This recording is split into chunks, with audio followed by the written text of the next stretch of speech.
Now I shall introduce our next lecturer. It's our young colleague from Montenegro, Maja Radunović.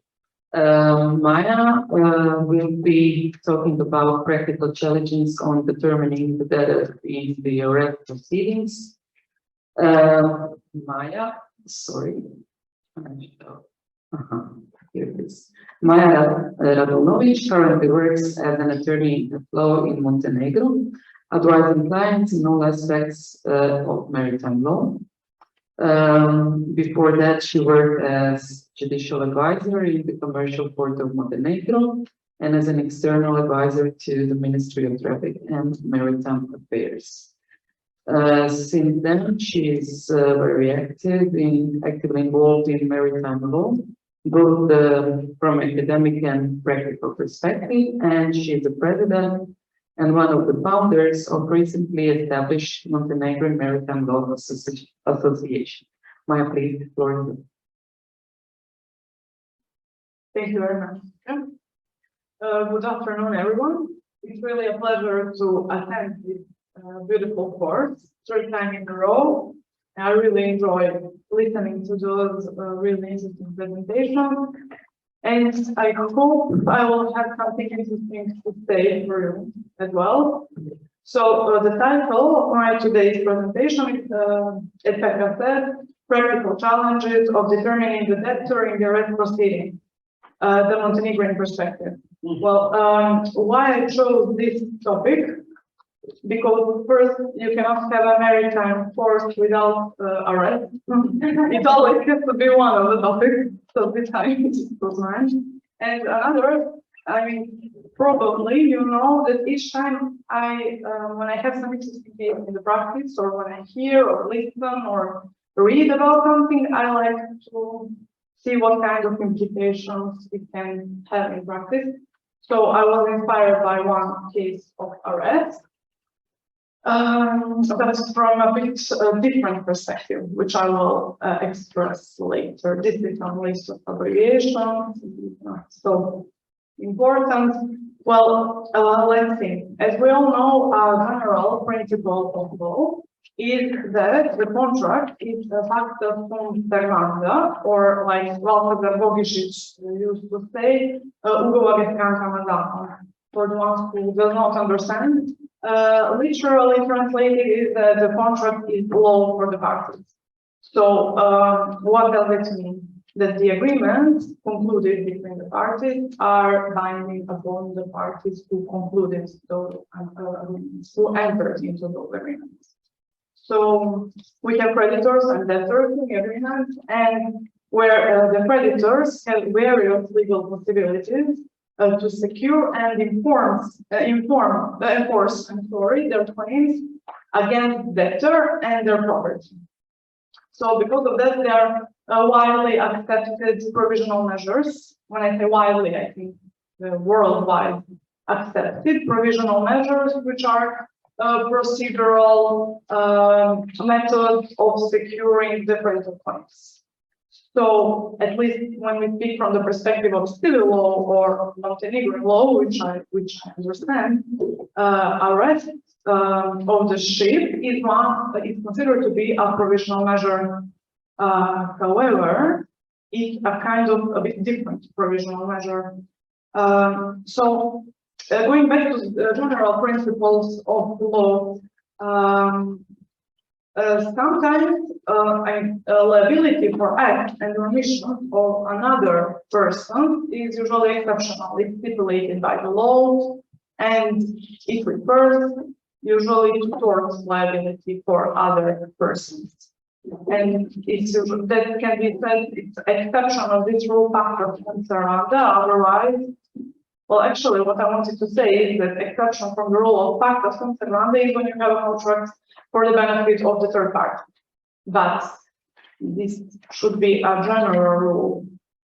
However, in ship arrest procedures, we can find a difference or exception from this rule. The ship arrest makes difference, but can we say sometimes that it collides with general principles of law? First, just to define ship arrest as it was defined in 1952 Convention. Ship arrest is considered to be the detention of a ship by judicial process to secure a maritime claim, which does not include the seizure of a ship in execution or satisfaction of a judgment. So, as per the mentioned convention, the ship can be arrested in respect of a person other than the owner, which is different than what I said before for universal use of provisional measures. What does it mean in other words? A creditor can arrest the ship for the maritime claim, irrespective of whether the ship is owned by the personal debtor or not. So there we come to the question of liability in rem and liability in personam. Actually, to be precise, we have to mention action in rem, which is old English law, Common Law Institute, which actually arrived from the personification of the ship. It used to be taught in old English courts that actually the ship herself is liable for, like as an offending object, is liable for every damage which goes to someone. So that personification theory actually meant that the ship, in some abstract sense, is a party to the dispute, and English common law allowed ship arrest.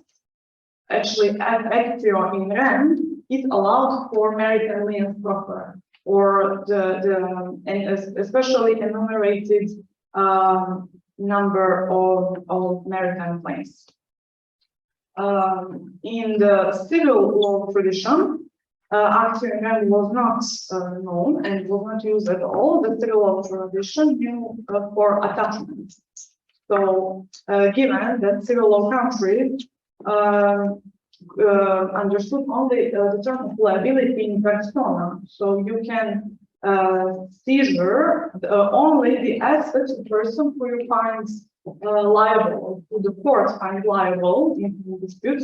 You cannot do it against the thing or arrest per se. So actually, the arrest conventions made some kind of compromise between actio in rem and liability in persona. So when we say actio in rem, actually all claims for which you can arrest the ship, they refer to ship itself, to a particular ship. However, there has to be a connection between the ship, a maritime connection, between the ship and the person liable. So that's how we came to arrest conventions. I will go back to arrest conventions later, but now I would like to present you this case which actually inspired me for this presentation. So in this particular case, the ship was owned by, let's say, A. It was their boat chartered by B. And after that, B, there was a full chain of charter party agreements. So actually, C was voyage charter or time charter. It was not clear from the case. But in any case, it was the last person in that charter party chain. The claimants concluded time charter with the C, and where the C was, I think, as the owner. Due to C's failure to deliver the ship in the stipulated time, the claimant has to cancel the charter party agreement. And after that, the claimant claims for the lost profit, because meanwhile, while relying on the charter party agreement in play, the claimant concluded another subcharters. So he actually got lost profit from this situation. The claimant initiated arbitration procedure against the C, but he wanted to secure the claim. So he filed an arrest application before the commercial court in Montenegro, and that application, he named the opponents to be B and C. So the opponents in that application were bareboat charterer, who was registered bareboat charterer, And the C, it was this voyage or time charterer who the claimant entered agreement with. So actually B and C, especially the C, were the ones who had interest in ship preparation because the ship owner, this A, actually had nuda proprietas, or just pure ownership, but actually the commercial interest was in B and C in this situation. So the court ordered the arrest against B and C.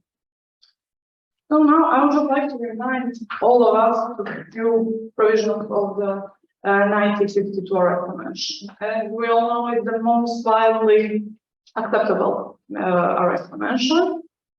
Also, Montenegro is a party to this arrest convention and almost fully implemented its provisions to the national law. So, as per 1952 arrest convention, agreement relating to use or hire of any ship, whether by charter party or otherwise, is considered to be a maritime claim, for which the arrest can be applied for. So definitely this situation, which I described, follow under the maritime claim and created a ground for the ship arrest. However, Article 3 of the arrest convention said, here I found important actually the paragraph 4, which I will read. When in the case of a charter by denial of a ship, the charterer and not the registered owner is liable in respect of a maritime claim relating to that ship. The claimant may arrest such ship or any other ship in the ownership of the charterer by demise, subject to the provisions of this convention. But no other ship in the ownership of the registered owner shall be liable to arrest in respect of such maritime claim.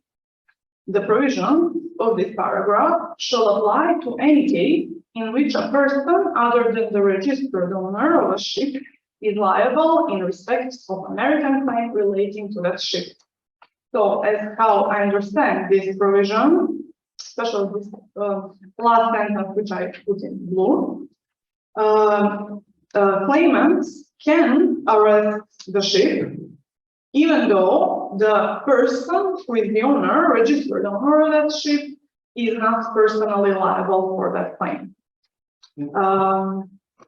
So actually, this was fully implemented into Montenegrin law. I will cite Montenegrin law later, but this provision, as far as the followers say, and which I was reading about, was subject to a lot of interpretations in practice.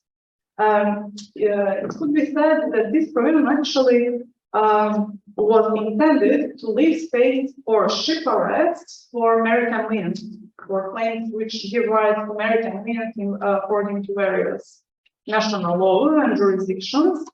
But it seems that when it's drafted like this, it gave a lot of space for different interpretations and actually included more types of the claims. So not only the claims which give rise to maritime liens, but also other claims.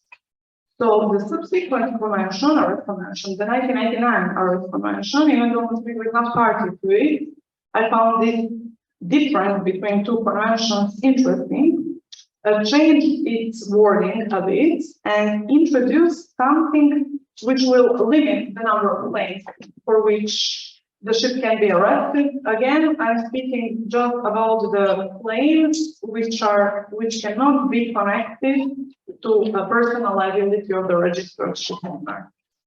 So again, charter parties under the 1999 convention, claims arising from charter parties, they are considered to be maritime claims. And Article 3 says arrest is permissible of any ship in respect of which a maritime claim is asserted if the person who owned the ship at the time when the maritime claim arose is liable for the claim and is owner of the ship when the arrest is effected. So actually the situation where the ship owner is personally liable and used to be owner at the time of the claim, and it is still the owner at the moment when the arrest is effected. Actually, it's the most clear situation. That was under A. Under B, the demise charter of the ship at the time when the maritime claim arose is liable for the claim and is demise charter of, or owner of the ship when the arrest is effected. So again, we have here reference to personal liability of the demise charter. And third, the claim is against the owner, demise charter, manager or operator of the ship, and it's secured by American lien, which is granted or arises under the law of the state where the arrest is applied for. So why I found this interesting, when I was analyzing the provisions of the 1999 Arrest Convention, I realized that if Montenegro was a party to this convention and not 1952 convention, this case again probably could not lead to the arrest.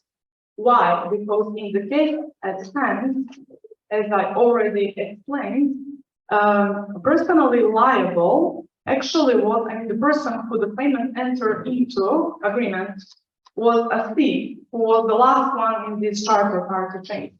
It was not the ship owner, it was not the bareboat charter, it was one of the subsequent charters.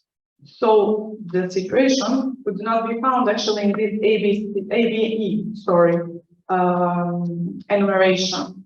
So also another reason why it couldn't work with this convention is because I will read paragraph 3, notwithstanding the provisions of paragraph 1 and 2 of this article, the arrest of a ship which is not owned by the person liable for the claim shall be permissible only if, under the law of the state where the arrest is applied for, a judgment in respect of that claim can be enforced against that ship by judicial or forced sale of that ship. So, going back to my case, as we said, the opponent was personally liable, but he was not ship owner, he was not the demise charterer, and he was not also under the Montenegrin law claims arising from the charter party agreement. They don't give rights to maritime lien. So this is the article regulating maritime liens in Montenegro, and there you cannot really find claim in respect to charter party agreements. So actually, if we apply this convention, this claim would not be secured by the arrest, and especially having in mind that in theoretical case that we have a judgment against the person liable, which is charter in our case, that judgment most probably could not be enforced against the ship because the ship was not owned by the person liable. So this is just small. I think I don't have to read it. I just wanted to show that this is actually a national law of Montenegro regulating arrest. So this provision basically is completely translated from the 1952 convention. So, which are possible issues with this kind of arrest? Well, we can see actually that when court ordered this arrest, in this particular case, court had right because the court applied national law and applied applicable international law. However, if we imagine the situation, because going back to the mere purpose of ship arrest, as we said, it's a provisional measure, and its main purpose is not to really sanction the ship owner, it's just to make a slight pressure. We were talking a few days ago about it, to make the pressure on the ship owner in order to secure the claim. So, in theoretical situation that actually in my case the ship was released because the deposit was paid, the security was given. But if we have the arrest in place, while that litigation or arbitration is still ongoing. And then we have a final judgment against the person liable. It would not be so possible to enforce that judgment against the ship owner. So actually, here we cannot completely use the ship arrest as yes, we can use it as a matter of pressure, like to pressure the ship owner or another person who has commercial interest in ship to continue to navigate, of course, and to operate. But eventually, such claim could not be, because of this personal liability issue, could not be enforced against the ship. So, as the only way to sell the ship in judicial sale is to have enforceable title. According to the Montenegrin rules, and also both material and procedural, you can have enforceable title against the person, and it's only against assets of that person you can enforce that enforceable title. It cannot be really against ownership of another person. So again, going with, as I already, there is that Article 3, Paragraph 3 of 1999 Article Convention, which actually limits this number of claims which can arise. I already answered to this question. It's unclear from the law. Can you really recover your claim within the procedure of judicial sale of the ship if the ship owner was not your debtor? It is unclear from the law, but in my opinion, you cannot really do it. And what I think the courts missed to do in this particular case, maybe it's relevant, maybe it's not. I would like to hear your opinion on that, but the court didn't determine the legal or factual link between the debtor, who was personally liable, and the ship in the moment when the arrest application was submitted to the court.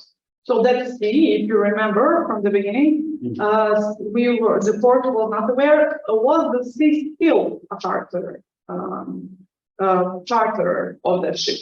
So in the case where the sea is not the charter of the ship anymore, I believe there is no factual link or even legal link with the ship, and the ship, in my opinion, couldn't be arrested. So this was my short presentation. I hope I didn't take so much time. I wanted just to share this with you, and I'm looking forward to your questions or comments. Thank you very much.